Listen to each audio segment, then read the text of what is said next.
Hello, this is me, John, and I'd like to thank you, those who responded to me last week. In this week's video, we're going to look at the massively important question: was Muhammad a true prophet of the living God, or was he not? Now, this question is so important, because if he was a true prophet of the living God, then Islam, frankly, is true, is the true religion. But if he wasn't, then Islam is a false religion. So we see there's a huge amount at stake here. This is why I'm interested in this question. And let's particularly look now at the Bible, what it says about sexual morality. Now remember, this is the Bible that Muhammad said he believed in. Okay? So Muhammad would, we would expect, agree with this. First of all, and again this is the Holy Bible on sexual immorality. Exodus 20:17 and also Deuteronomy chapter 5:21 says, "You shall not covet your neighbour's house, you shall not covet your neighbour's wife," and so on. Part of the Ten Commandments. The same Ten Commandments that say you shall not commit adultery. Now we look at Jesus' words in Matthew 5:27-28. He says, "You have heard that it was said, 'Do not commit adultery.' But I tell you that anyone who looks at a woman lustfully has already committed adultery with her in his heart." And finally, in one of the letters, in Ephesians 5:3, we read this. Paul says, "But among you there must not be even a hint of sexual immorality." Okay then, so what do these verses say? They say basically adultery is out of the question. Lusting after a woman is bad. Let's now look at Muhammad's life and see how he measures up against these. We hear an account in one of the hadiths about what Muhammad did regarding his son Zayd, his adopted son Zayd's wife. Now remember, this account doesn't come from a material that's set out to discredit Muhammad. It's not meant to make him look bad. This is a truthful account from the hadith of what really happened, and it's widely or totally accepted by Muslims. What do we read? Muhammad saw Zayd's wife. He saw his adopted son's wife. She was beautiful. Somehow, Zayd is persuaded that it's a good thing for him to divorce this wife and to hand her over, to his father. And so she marries Muhammad. When did she marry her? June 626 AD. Bearing in mind what Muhammad did, how did Allah feel about this?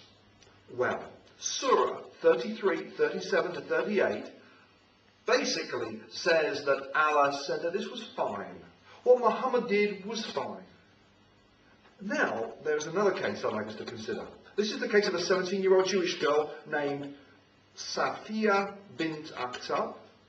Now, in the hadith, this is the hadith which is Ibn Nisham, page 776, we hear that this young woman was subject to a terrible trauma, and that was she saw her whole family massacred. Okay? The very next day, Muhammad took her, slept with her, and the next day he married her.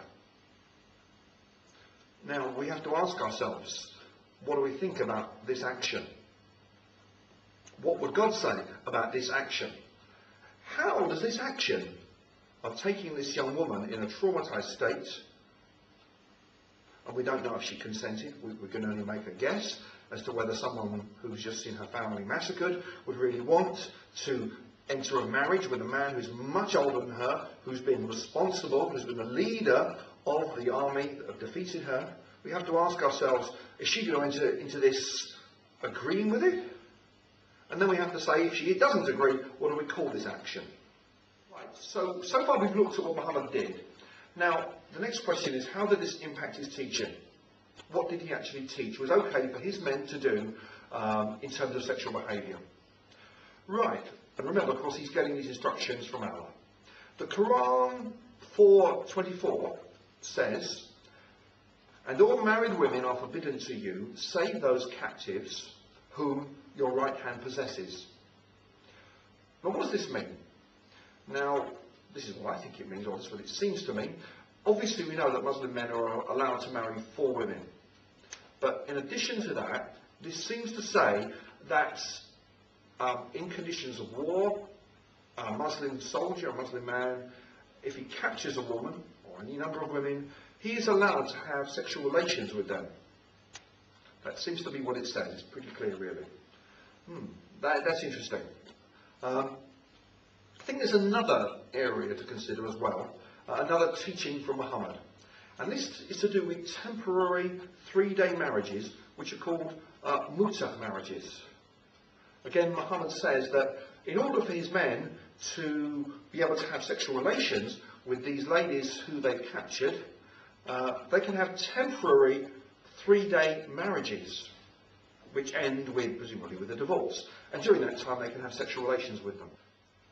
Just thinking about how that compares with the Bible's idea of marriage, where a man and a woman are joined for life, and with the same God who ordains that and says that's good, and then says that he hates divorce. And yet compare that with these 3-day marriages, which presumably could have many of these, and they're just temporary agreements. I'm just wondering how they really differ from what in the West we would call prostitution. I'm not saying they're equivalent, but I'm just wondering what the difference is. I'd just like to say thank you very much for listening to my thoughts on this matter, and thank you very much for responding, because I know some of you have responded with emails, etc. Oh, just one thing. I really want to stick to the question of, was Muhammad a true prophet of the living God, and not go on to matters of, is the Bible from God? Is the Bible accurate? That kind of thing. We'll look at that question later, I think. Okay? So the real question we want to stick to is, was Muhammad a true prophet of the living God? Thanks again.